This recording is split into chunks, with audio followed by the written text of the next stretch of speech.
The National Electrical Code, or NEC, mandates that disconnecting means must be placed within sight of equipment and be readily accessible. This requirement is found in NEC Article 440.12. When we consider walk-in coolers and freezers, the evaporator fans are typically located inside the unit. They receive their power from the compressor or condenser, often located on the roof. It is true that deactivating these fans might lead to the compressor or condenser freezing up. However, this potential issue should not be the only thing considered when deciding if a disconnect is needed inside the walk-in unit. The NEC requirement for disconnecting means is primarily focused on safety and easy access. In situations like a fire or a refrigerant leak, it is crucial to have a readily available disconnect to cut off the power to the equipment. If the only disconnect is in the roof, this could create a dangerous situation for service personnel or emergency responders. They might need to get inside the walk-in for repairs or to evacuate someone. Having a disconnect inside the unit also makes maintenance and troubleshooting easier. Service personnel can quickly turn off the power to the fans without needing to go onto the roof. This saves time and reduces potential hazards. The refrigeration professionals may be concerned about the compressor or condenser freezing, but this concern is not a sufficient reason to leave out a disconnect inside the walk-in. There are other ways to prevent freezing. Firstly, a low-pressure switch can be installed on the compressor or condenser.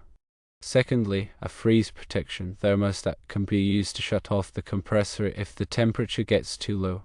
Thirdly, the refrigeration system can be properly sized to prevent overcooling. Based on the NEC code requirement for disconnecting means and the importance of safety and accessibility, it is recommended that a disconnect be installed inside walk-in coolers and freezers, even if the fans are less than 1/8 horsepower and powered from the roof. Implementing additional measures can prevent the compressor or condenser from freezing. The primary purpose of having a disconnect switch is to ensure safety and facilitate maintenance. Imagine a scenario where a maintenance worker needs to repair a fan motor inside the walk-in cooler. Without a local disconnect, they would have to rely on someone else to switch off the power at the main panel, which might be located far away or even on the roof.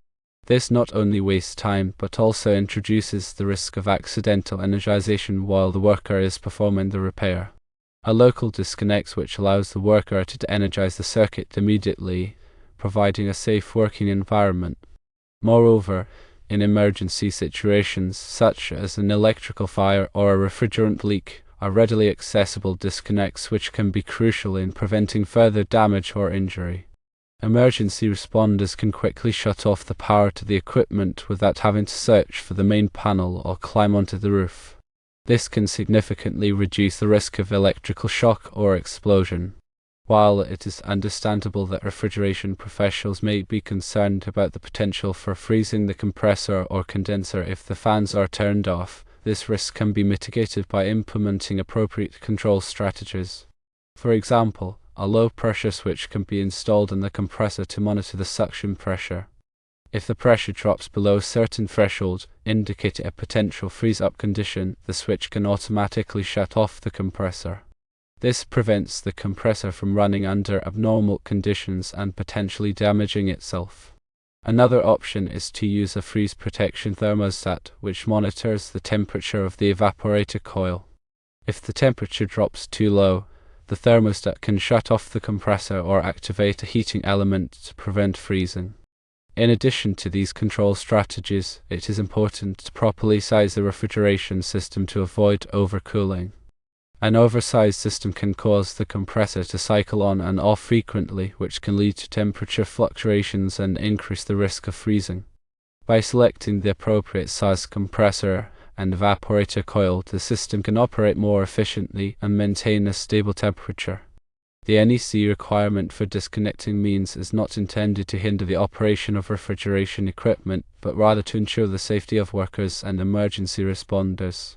By providing a local disconnect switch and implementing appropriate control strategies, it is possible to comply with the NEC code while also protecting the refrigeration system from damage. In conclusion, the NEC requires a readily accessible disconnect switch for equipment like evaporator fans and walk-in coolers.